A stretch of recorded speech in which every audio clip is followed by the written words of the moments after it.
Hey GBC, it's Pastor Allen. Let me share with you an update about our options for worship in the month of May. This report's going to be a little bit longer, a little bit more involved. As we've had for the last several months, we'll continue to have several virtual options for the foreseeable future. That includes our radio partnership with Georgetown College. We're so thankful for their generosity with 93.7 FM WRVG radio. Our 11 o'clock service will continue to be on the radio. And we're thankful for our tech team and behind the scenes leadership there in providing live streaming online via Facebook and YouTube. But the purpose of this video is to let you know not only the in-person options, but also the why behind them. All that to say, when you see the options that we have for in-person services in May, it's going to look different. In fact, you may really wonder what's going on. And so I'm going to give you a little bit of a backstory before we go into that information.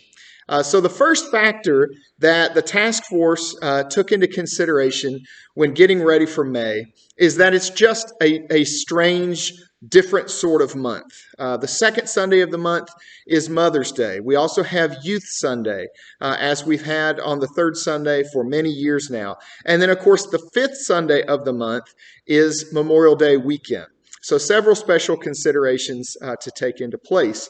And we knew pretty quickly that our schedule that you and I have grown comfortable with during COVID, even though we're ready for it to be over, that schedule has gotten a little bit comfortable for us, but it just wasn't going to work this month. The second factor that the task force was dealing with was wanting to make another meaningful step forward in the services that we offer.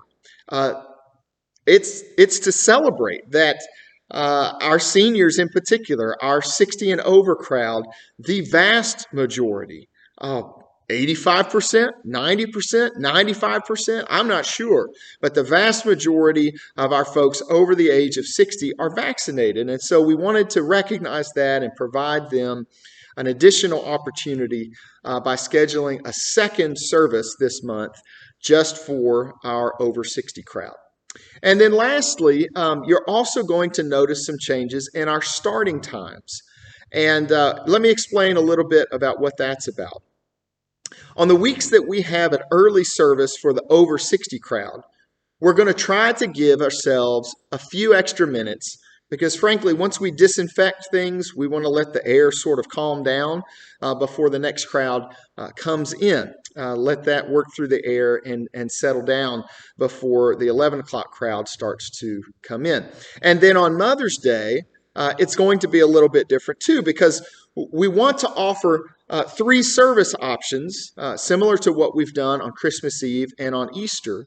But we want to keep that schedule as compact as possible out of respect for folks like our deacons and our ushers and our musicians who are all going to be here serving for those extended hours.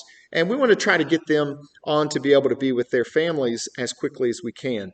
We also know that on those days that most of us have a commitment elsewhere with loved ones, whether by phone or in person, folks sometimes tend to leave the worship center, and so we ought to be able to disinfect more quickly on that day.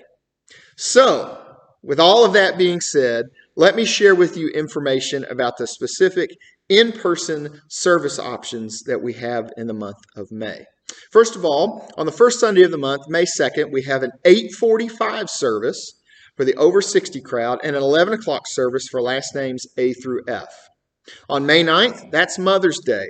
And to make sure that we get everybody where they need to be, we do ask that you go online, visit our church website, or visit our social media, and click on a registration portal to reserve a spot for you and your extended family. We're going to have some extra seating available in May, but we want to make absolutely certain that we're taking care of folks as they try to be together through the generations that day.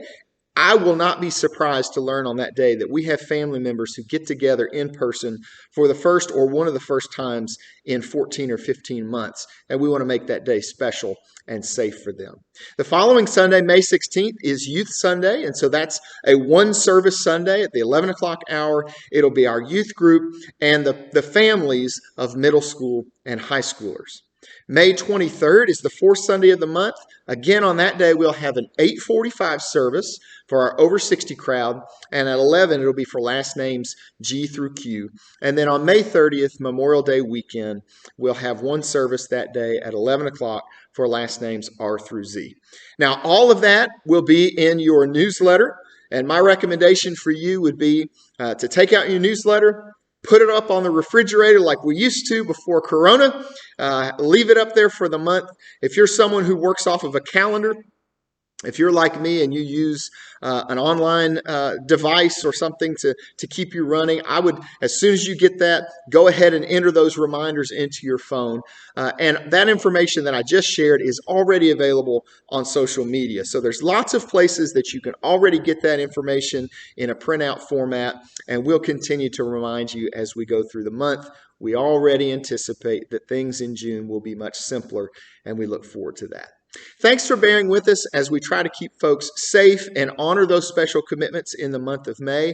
We look forward to worshiping together, both online and in person, in those meaningful ways in the days to come.